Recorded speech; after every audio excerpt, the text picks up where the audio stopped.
Hello everyone, ఇలాంటి videos మీకు ముందుగా కావాలి అనుకుంటే మా ఛానల్ని సబ్స్క్రైబ్ చేసుకొని పక్కనే ఉన్న బెల్ ఐకాన్ని క్లిక్ చేయండి. అప్కమింగ్ రివ్యూలోకి వెళ్ళిపోదాం.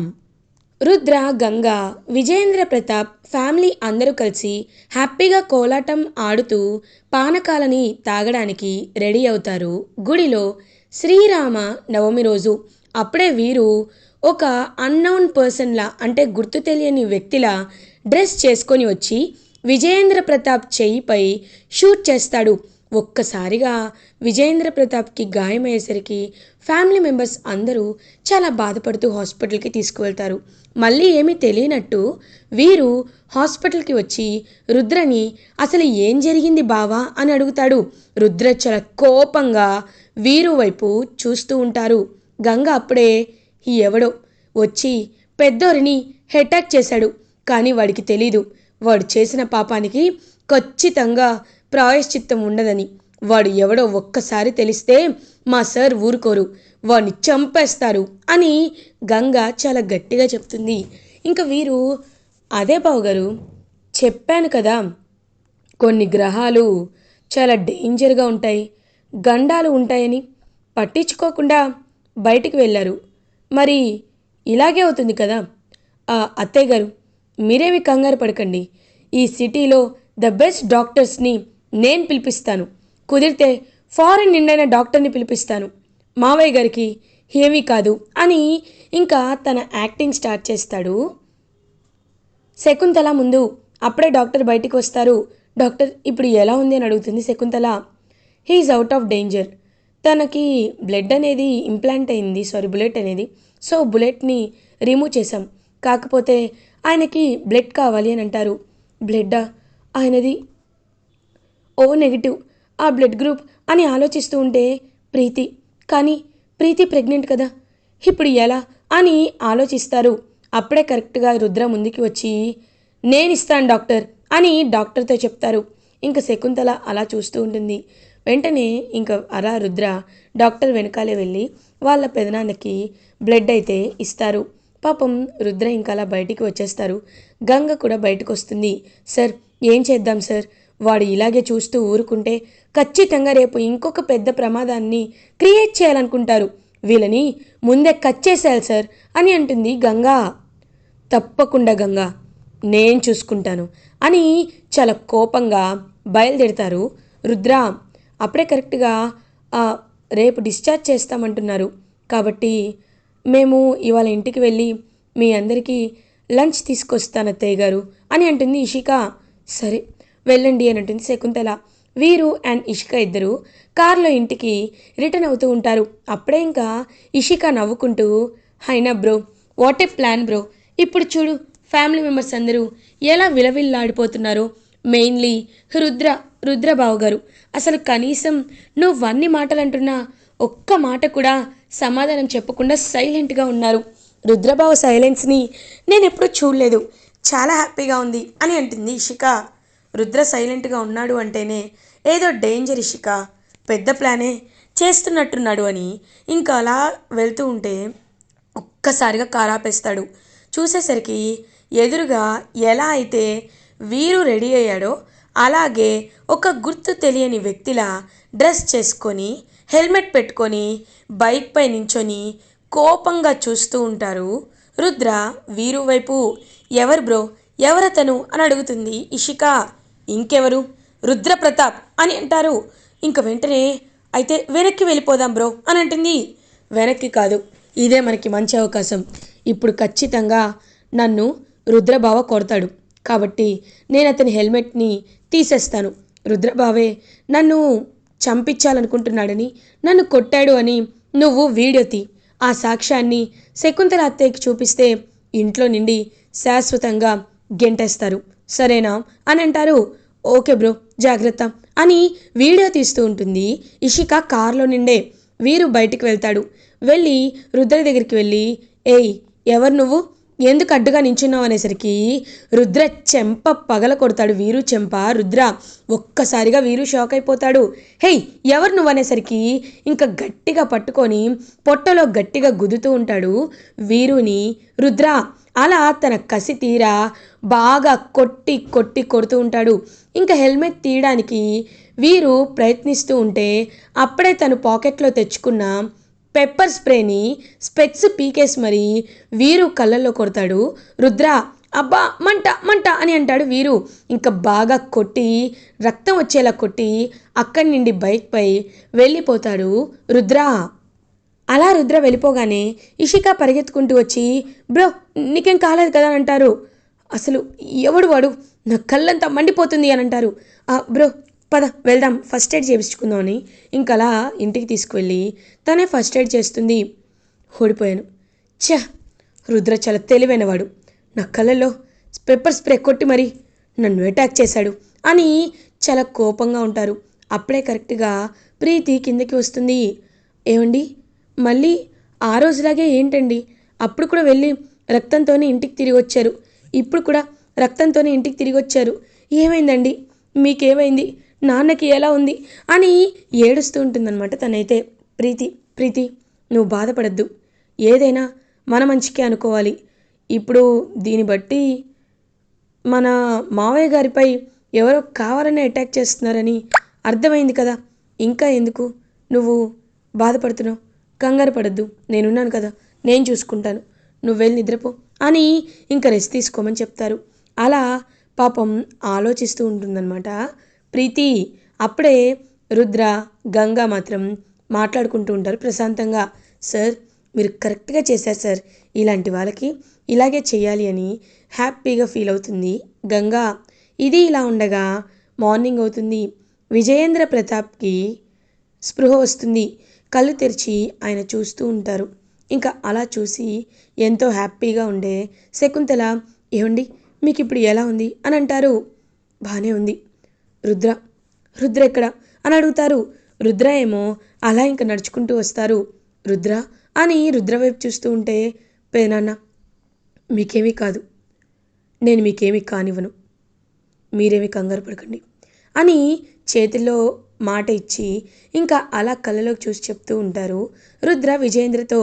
ఇప్పుడు ఈయన పర్ఫెక్ట్లీ ఆల్రైట్, కొన్ని మెడికేషన్స్ ఉంటాయి, డిశ్చార్జ్ చేస్తున్నాం, తీసుకువెళ్ళొచ్చు అని విజయేంద్ర ప్రతాప్ని డిశ్చార్జ్ చేసి ఇంటికి తీసుకొస్తారు.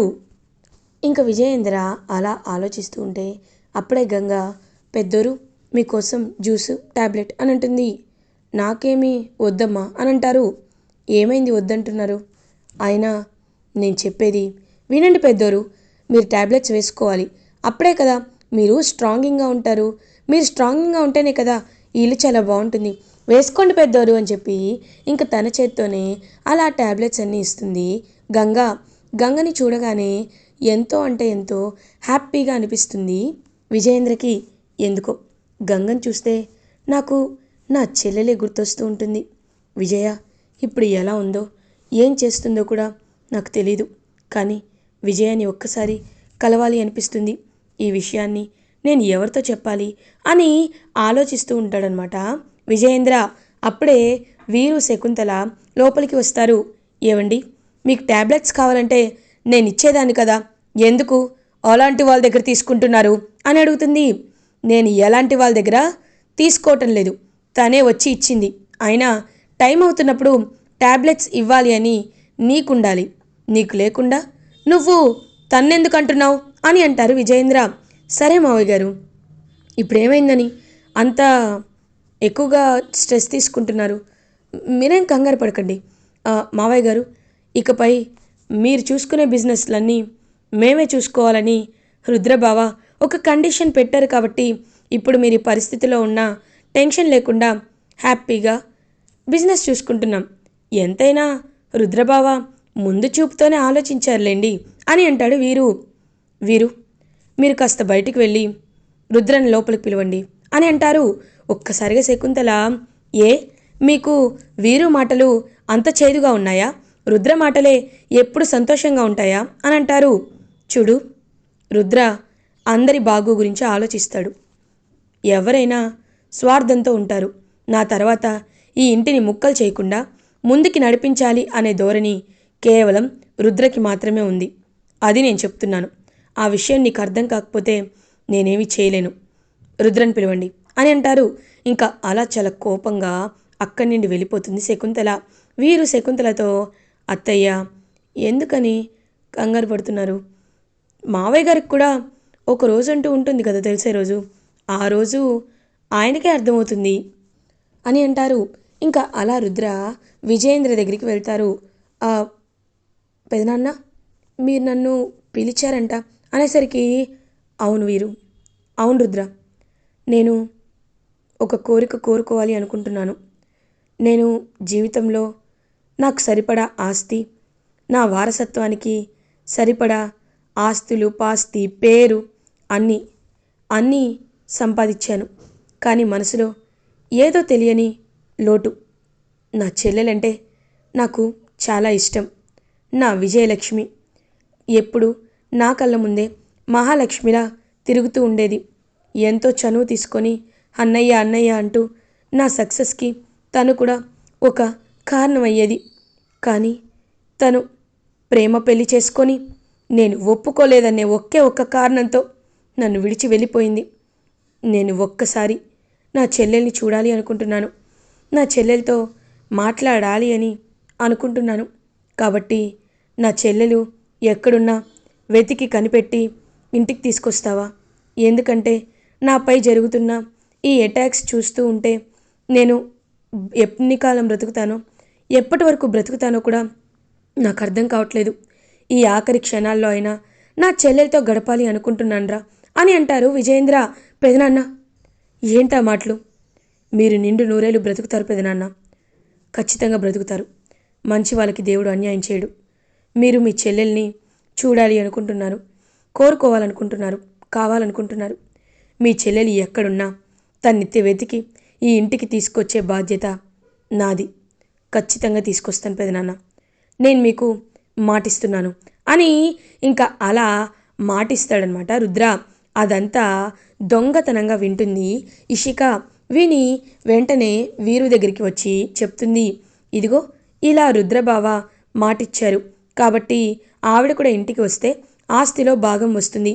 అప్పుడు మన ఆస్తి మొత్తం చీలుతుంది. ఇలా జరగకుండా ఉండాలి బ్రో అని అంటారు. లేదు, అలా జరగకుండా ఉండాలి అంటే ఆవిడ ఎవరో మనం రుద్రబావ కంటే ముందే కనిపెట్టాలి అని గట్టిగా ఫిక్స్ అవుతాడు వీరు. ఇది ఇలా ఉండగా రుద్ర అలా ఇంకా గంగ దగ్గరికి వచ్చి వాళ్ళ పెదనాన్న తీసుకున్న మాట గురించి చెప్తారు. సో వెంటనే ఆలోచనలో పడుతుంది గంగ. ఇప్పుడు ఆయన చెల్లెలు గారంటే ఒక ఫోటో అయినా ఉండాలి కదా సార్. ఫోటో ఉంటే ఏదో ఒకలా మనం ఆవిడని వెతికి పట్టుకునే అవకాశం ఉంటుంది అని అంటారు. రంగా కూడా, బావా నేను చెప్పేది ఒకసారి విను. ఆవిడ ఫోటోని నువ్వు సంపాదించావంటే దాన్ని సోషల్ మీడియాలో పెట్టచ్చు. అప్పుడు ఆవిడ ఎక్కడున్నా ఆవిడే మనకు ఫోన్ చేసిద్ది అని అంటారు.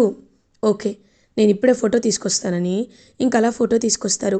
ఫోటో చూడగానే గంగకి ఒక టైప్ ఆఫ్ ఫీలింగ్, అంటే తనకి బాగా తెలిసిన వాళ్ళే, తను బాగా చూస్తున్న వాళ్ళే అన్నట్లు అనిపిస్తుంది.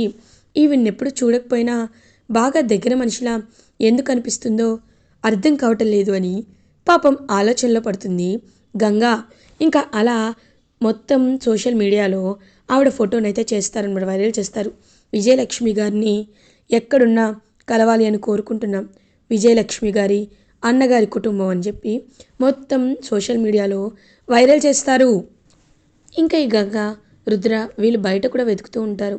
ఖచ్చితంగా అత్తయ్యని ఇంటికి తీసుకురావాలి, అప్పుడే పెదనాన్న సంతోషంగా ఉంటారు అని మొత్తం వెతుకుతూ ఉంటే అప్పుడే కరెక్ట్గా గంగ, స్వామి ఎలా అయినా సార్ తలపెట్టిన పని ఖచ్చితంగా సక్సెస్ఫుల్గా పూర్తవ్వాలి. సార్ వాళ్ళ అత్తగారు ఎక్కడ ఉన్నా అది మనం వెంటనే కనిపెట్టాలి, మమ్మల్ని ఆశీర్వదించి స్వామి అని మనస్ఫూర్తిగా కోరుకొని అలా వెనక్కి తిరిగి చూసేసరికి ఒక పెద్దావిడ వెళ్తూ పడిపోబోతుంటే ఆ పెద్దావిడిని పట్టుకుంటుంది గంగా. చూసేసరికి ఎవరో కాదు, విజయేంద్ర ప్రతాప్ వాళ్ళ సొంత చెల్లెలు విజయలక్ష్మి. ఒక్కసారిగా ఆవిడని చూసి షాక్ అయిపోతుంది గంగా. సార్ అని రుద్రని పిలుస్తుంది. రుద్ర అప్పుడే వస్తారు. ఇంకా ఆవిడ కూడా గంగ వైపు చూస్తూ అలా ఉండిపోతుంది. నా నా నా గౌరీ, గౌరీ అని అంటుంది. నా పేరు గౌరీ కాదండి, గంగ అని అంటారు. నువ్వు చూడ్డానికి అచ్చన్న కూతురు గౌరీలా ఉన్నావమ్మా. నా గౌరీ నాకు దూరం అయ్యి 20 ఏళ్ళు అవుతుంది. ఎక్కడుందో ఏం చేస్తుందో కూడా తెలియటం లేదు అని చాలా బాధపడుతూ ఉంటే ఇంకా అలా చూసి షాక్ అవుతారు. అత్తయ్య అని అంటారు రుద్ర. ఎవరు ఎవరు మీరు అని అడుగుతారు.